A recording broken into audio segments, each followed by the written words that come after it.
And on to the details now. Former U.S. President Donald Trump formally accepted Republican Party's presidential nomination at the Republican National Convention in Milwaukee. Trump began a speech with his description on being shot at a rally earlier this week and said only because he happened to move his head did he survive.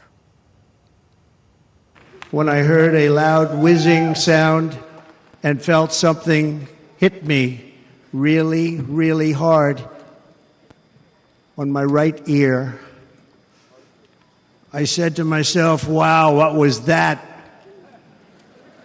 It can only be a bullet. And moved. I felt very safe because I had God on my side. I felt that. Trump also predicted incredible victory in November election as he called for an end to discord and division on the note of unity. I stand before you this evening with a message of confidence, strength, and hope. 4 months from now, we will have an incredible victory, and we will begin the 4 greatest years in the history of our country.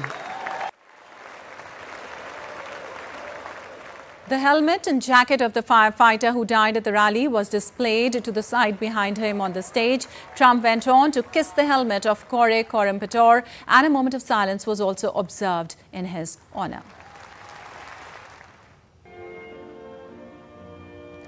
Melania Trump also joined Ivanka Trump, Jared Kushner and other family members in the arena. This was his first major speech since the assassination attempt.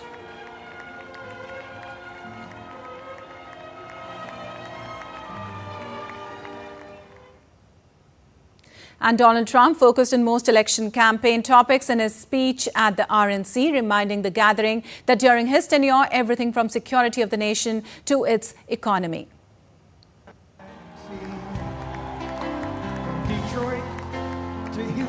He hit the ground running and laid out clearly throughout plans for his action on a host of issues. The most talked about was the issue of inflation, which has been a rallying point for the Republicans.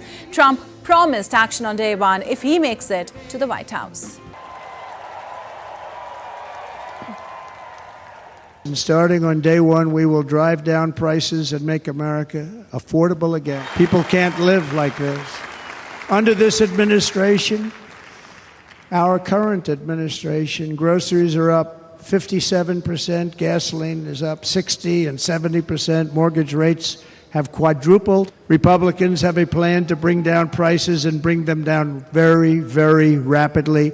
By slashing energy costs, we will in turn reduce the cost of transportation, manufacturing, and all household goods.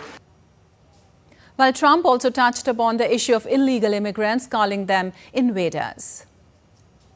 I will end the illegal immigration crisis by closing our border and finishing the wall, most of which I've already built. Most of the wall is already built, and we built it through using the funds because what's better than that? We have to stop the invasion into our country that's killing hundreds of thousands of people a year. We're not going to let that happen. Further, Trump tried to rally the minority voters with him, alleging that the immigrants outcompete blacks and Hispanics for jobs in the U.S. And you know who's being hurt the most by millions of people pouring into our country? The black population and the Hispanic population, because they're taking the jobs from our black population, our Hispanic population, and they're also taking them from unions.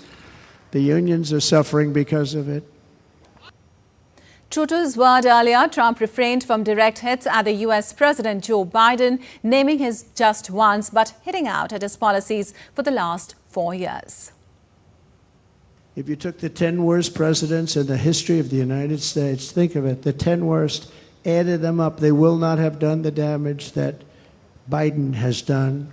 Only going to use the term once. Biden. I'm not going to use the name anymore, just one time. The damage that he's done to this country is unthinkable. It's unthinkable. Together we will restore vision, strength, competence, and we're going to have a thing called common sense making most of our decisions. Well, Trump once again repeated his earlier statements on Ukraine conflict and the Middle East situation, promising an end to hostilities in both the places. Been part of. Nobody can believe what's happening. War is now raging in Europe and the Middle East. A growing specter of conflict hangs over Taiwan, Korea, the Philippines, and all of Asia. And our planet is teetering on the edge of World War III. And this will be a war like no other war because of weaponry. The weapons are no longer army tanks going back and forth shooting at each other. These weapons are obliteration.